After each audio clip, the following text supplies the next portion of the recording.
There's lots of free, okay? But the premium service is really putting in the transcript, the branding, medium, TV, etc. That is what we would like to know. Some of this content available from YouTube or any other open access video share? Okay, good question. Everything is available from YouTube. Okay. So all your students can download. The difficulty is having a common platform, so it's useful for all of us. For example, if we are trying to use any other CMS program like the WordPress or the Wix or anything, then compile all those things. It It's will possible not, that we can. yes, but it will not scale to tens of thousands. So if you're talking about a few hundred, yes, it will do the job. If you're talking beyond 20,000, Maybe in the beginning, we don't need 20,000 or no. Because viewing all of them, we really cannot do that. But probably we start small and grow as we... no, but when you start small, you have scalability in mind. You don't start small and say, gamitin muna natin yung WordPress. O naka-curate ka na, na first 5,000. Bakit bumabagal?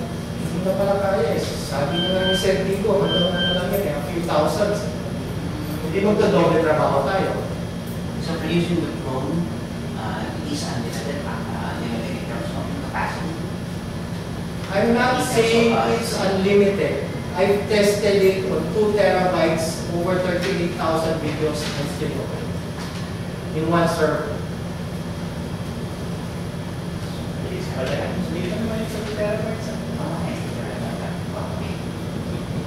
So again, it's part of the design. One of the things people don't understand, the Joomlas and the Drupals, kasi they have a separate database.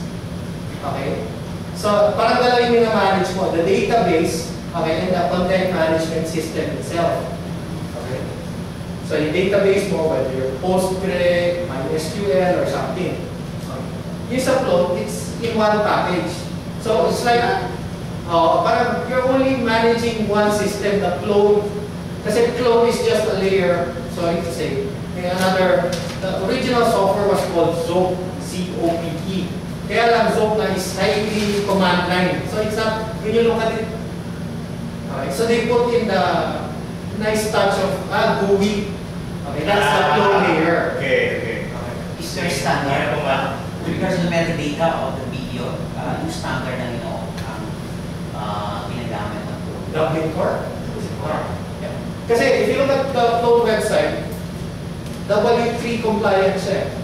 So all the standards that Tim Berners-Lee has specified, it's there. The big strength, okay, which people don't know, is it's mobile ready. So meaning the tools are there. Okay, so if you're coming from the PC, desktop, laptop world, may screen eh, no? Tapos pinasok mo, bakit sa tablet nawawala?